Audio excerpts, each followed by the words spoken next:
Hi friends, welcome to creative up. ഈ ചുട്ട് പൊള്ളുന്ന ചൂടത്ത് നമുക്ക് മനസ്സും ശരീരവും ഒന്ന് തണുപ്പിച്ചെടുത്താലോ? അപ്പോൾ അതിന് പറ്റിയൊരു റെസിപ്പി ആയിട്ടാണ് ഇന്ന് വന്നിട്ടുള്ളത്. പച്ചമാങ്ങയിട്ട് 2 കിടില രുചിയിലുള്ള സംഭാരം ഉണ്ടാക്കി കാണിച്ചു തരാം. അതിന് വേണ്ടി ഞാനിത് അധികം പുളിപ്പില്ലാത്ത ഒരു പച്ചമാങ്ങ എടുത്തിട്ട് തൊലിയൊക്കെ കളഞ്ഞെടുത്തിട്ടുണ്ട്. ഇനി ഈ മാങ്ങ ചെറുതായി ഒന്ന് കട്ട് ചെയ്തെടുക്കുന്നുണ്ട്. ഈ റെസിപ്പി ഇപ്പോൾ എല്ലാവർക്കും ഉണ്ടാക്കിയെടുക്കാൻ പറ്റിയൊരു റെസിപ്പിയാണ്. കാരണം എന്താണെന്ന് വെച്ചാൽ മാങ്ങ മിക്ക വീടുകളിലും ഉണ്ടാവുമല്ലോ അല്ലേ. അതേപോലെ തന്നെ ഈ ചൂടിനെ നമുക്കൊന്ന് തണുപ്പിച്ചെടുക്കാനും നല്ലൊരു റെസിപ്പിയാണ്. അപ്പോൾ എല്ലാവരും വെക്കം തന്നെ ഉണ്ടാക്കി നോക്കിക്കോളി. അങ്ങനെ ഞാൻ ഈ മാങ്ങ ഒക്കെ നല്ല ചെറുതായി കട്ട് ചെയ്തെടുത്തിട്ട് അതൊരു മിക്സിൻ്റെ ജാർക്ക് ചേർത്ത് കൊടുക്കുന്നുണ്ട്.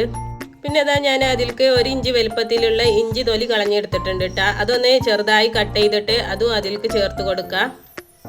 അടുത്തതായി ചേർത്ത് കൊടുക്കാൻ പോകുന്നത് പച്ചമുളകാണ് കേട്ടോ. അപ്പം ഞാൻ ഈ ഒരു പച്ചമുളക് കംപ്ലീറ്റ് ആയി ചേർത്ത് കൊടുക്കണില്ല, അതിൻ്റെ പകുതിയാണ് ചേർത്ത് കൊടുക്കുന്നത്. നിങ്ങൾക്ക് എരിവ് കൂടുതൽ വേണമെന്നുണ്ടെങ്കിൽ അതിനനുസരിച്ച് ചേർത്ത് കൊടുക്കുക.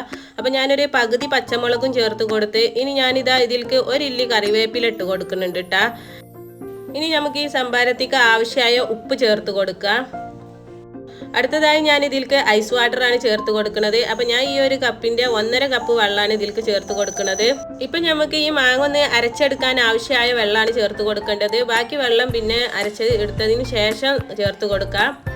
അപ്പം ഞാനിത് അരച്ച് കൊടുത്തിട്ടുണ്ട് കേട്ടോ. ഞാനിത് നല്ല ഫൈൻ പേസ്റ്റ് ആയിട്ടാണ് അരച്ചെടുത്തിട്ടുള്ളത്. ഇച്ചിരി തരിതരിപ്പോടെ കൂടി വേണമെന്നുണ്ടെങ്കിൽ അങ്ങനെയും ചെയ്തെടുക്കാം കേട്ടോ. ഇനി ഇതാ ഞാൻ 2 രീതിയിലാണ് സെർവ് ചെയ്യുന്നതെന്ന് പറഞ്ഞില്ല. അതിൽ ഫസ്റ്റ് മെത്തേഡ് ഇതാ ഞാൻ ഈ അരച്ചെടുത്തതിൻ്റെ പകുതി ഭാഗം ഈ ഒരു ജഗ്ഗിലേക്ക് ചേർത്ത് കൊടുക്കുന്നുണ്ട് കേട്ടോ. എന്നിട്ട് ഇതാ ഞാൻ ഇതിലേക്ക് ഐസ് വാട്ടറാണ് ചേർത്ത് കൊടുക്കുന്നത്. എന്നിട്ട് ഇത് നല്ലോണം മിക്സ് ചെയ്തെടുക്കുന്നുണ്ട്. ഈ ഒരു രീതിയിൽ ഉണ്ടാക്കിയിട്ടുണ്ടെങ്കിൽ അധികം കനല്ലാതെ ഇത്തിരി വെള്ളത്തോടെ കൂടിയാണ് ഉണ്ടാവല്. അടുത്ത മെത്തേഡ് ഉണ്ടാക്കുന്നത് കാണിച്ചു തരാം. അതിനു വേണ്ടി ഞാനിതാ മറ്റൊരു ജഗ് എടുത്തിട്ടുണ്ട്. അങ്ങനെ ബാക്കി അരപ്പ് അതിലേക്ക് ചേർത്ത് കൊടുക്കുന്നുണ്ട്. പിന്നെ ഇതാ ഇതിലേക്ക് ചേർത്ത് കൊടുക്കുന്നത് 1 കപ്പ് തൈരാണ് കേട്ടാ. ഇനി നല്ലോണം മിക്സ് ചെയ്തെടുക്കട്ടാ. ഇത് ആദ്യം ഉണ്ടാക്കിയതിനേക്കാളും ഇച്ചിരി കനുള്ള രൂപത്തിലാവട്ടെ ഉണ്ടാവല് തൈര് ചേർത്തത് കൊണ്ട്. അപ്പം ഇത്ര പണിയുള്ളൂട്ടോ സംഭാരം ഉണ്ടാക്കി എടുക്കാൻ. അപ്പം ഇതൊന്ന് സെർവ് ചെയ്തിട്ട് കാണാം. ഇത് ഇതാ തൈര് ചേർക്കാതെ ഉണ്ടാക്കിയിട്ടുള്ളതാണ് കേട്ടാ. 2 രീതിയിൽ ഉണ്ടാക്കുന്നതും നല്ല ടേസ്റ്റാണ് കേട്ടാ. അപ്പോൾ ഇതേപോലെ ചെയ്ത് നോക്കാത്തവർ തീർച്ചയായും ചെയ്ത് നോക്കിക്കോളി. ഇതാണ് നമ്മൾ തൈര് ചേർത്ത് ഉണ്ടാക്കിയിട്ടുള്ളത്. ഇത് കുറച്ച് കട്ടിയൊക്കെ ഉണ്ട്, നല്ല ടേസ്റ്റാണ്. എനിക്കൊന്നും കൂടെ ഇഷ്ടമായത് ഇതാണ് കേട്ടാ. ഇപ്പോൾ പച്ചമാങ്ങ എല്ലാവർക്കും പെട്ടെന്ന് തന്നെ കിട്ടുമല്ലോ അല്ലേ.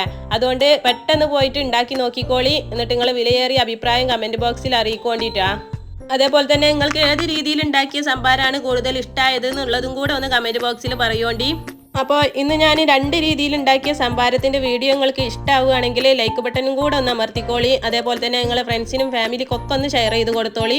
അപ്പോൾ ഇന്നത്തെ വീഡിയോ ഇത്രയുള്ളൂ. അടുത്ത പുതിയ വീഡിയോയുമായി വീണ്ടും കാണാം.